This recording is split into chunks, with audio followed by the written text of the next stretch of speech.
Tim, thank you so much for the intro. I appreciate the young coach comment. I just turned 40 in June, and long discussion about who the young coaches are in our conference. So I appreciate that. Appreciate the leadership. We got to spend time last night as a group of coaches, and it was energizing. Tim's energy, his passion, his plan. It's our job to go win football games, and he made that clear to lift the brand of the conference, and hopefully we can handle that. You know, year two, so much more confident walking in here because I know what team we have. I know the guys in our building, and then I know where we're headed. I think a year ago, we were so focused on laying a foundation, but going into year one, you really don't know. So much more confident right now because you know where you've got a chance to excel, you know where your holes are, you know how to cover them up, and you can move forward.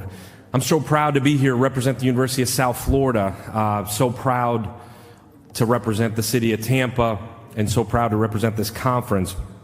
You know, for us as a university, the commitment's real right now, and the commitment's real from the top down with Will Weatherford and Mike Griffin and our board and what they're doing, pouring into our athletic department, certainly pouring into football, down to Rhea Law, our president, and Michael Kelly, Jay Stroman. Our administration has worked so hard to give us every imaginable opportunity to go be successful. From this AAU status, which I think moving forward has put us in the upper echelon of universities in the entire country academically, to the investment we've made in facilities, brand new indoor going up.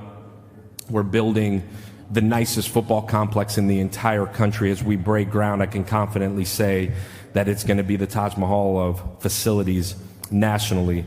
We've exceeded every standard in terms of what's been put in front of us from an academic side.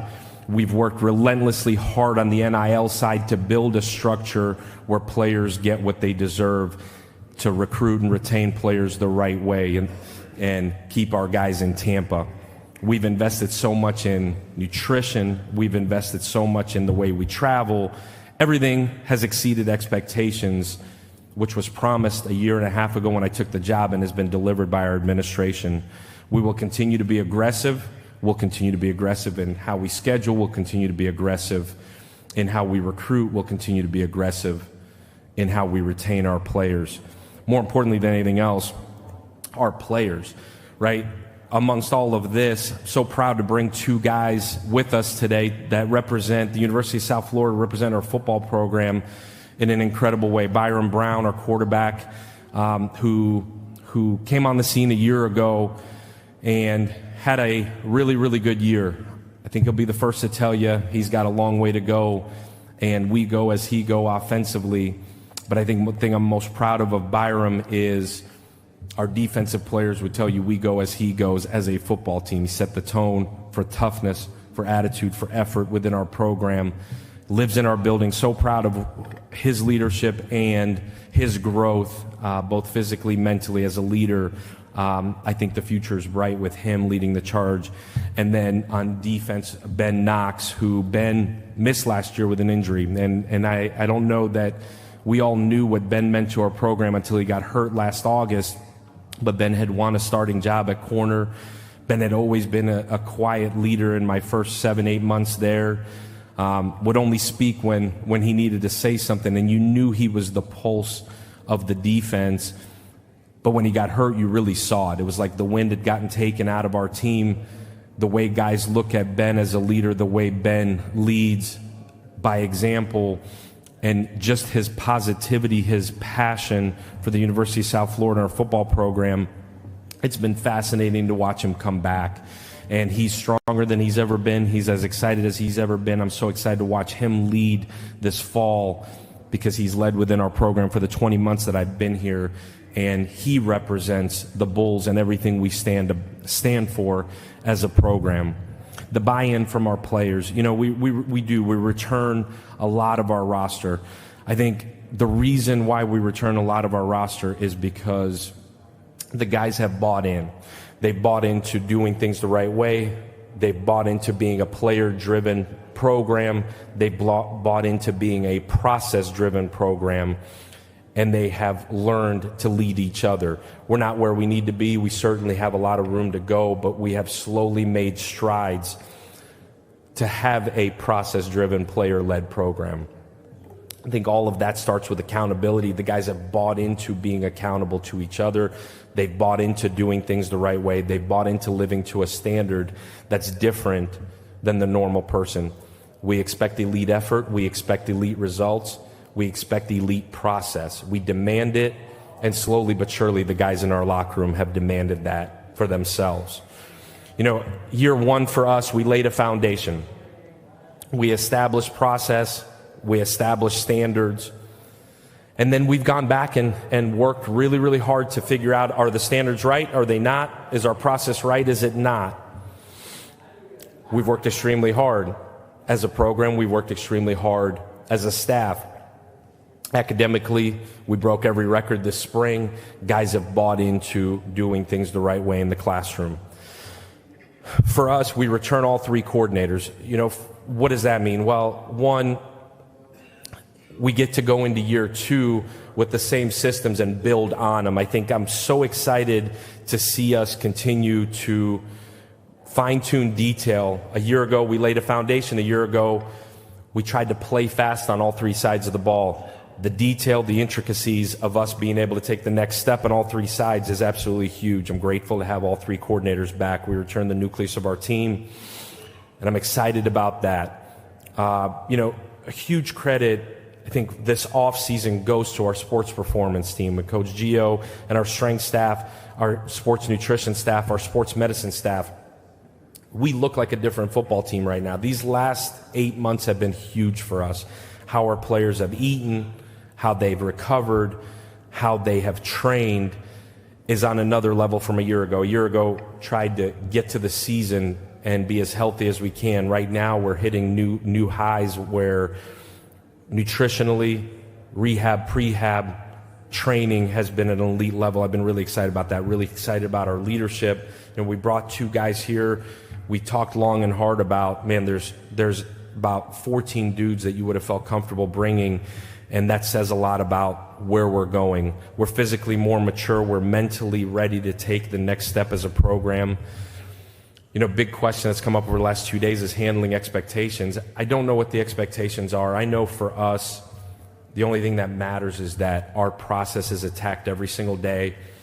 The only thing that matters for us is that we continue to grow, to trust each other within our walls, to love each other, and continue to pour into each other. The expectation portion of it will come when the end result happens, hopefully in January. Again, going back to being process-driven. I think the biggest thing for us now as we go into August is how will we handle adversity? I told our leadership council last Thursday, we sat and talked for a long time. We haven't faced real adversity since the season ended. We haven't, in terms of as a team, as a program. Things haven't had to get hard. We haven't had to overcome them. I think everybody in the country would tell you the same. How we handle that will define who we are. We have to continue to raise the standard in Tampa. We got to continue to raise the standard within our program. I know this. I'm more energized than I've ever been. I feel like our program is more energized than it's ever been. The commitment is real. There's so much excitement around South Florida football. So much excitement with the season ticket sales, so much excitement with the returning players.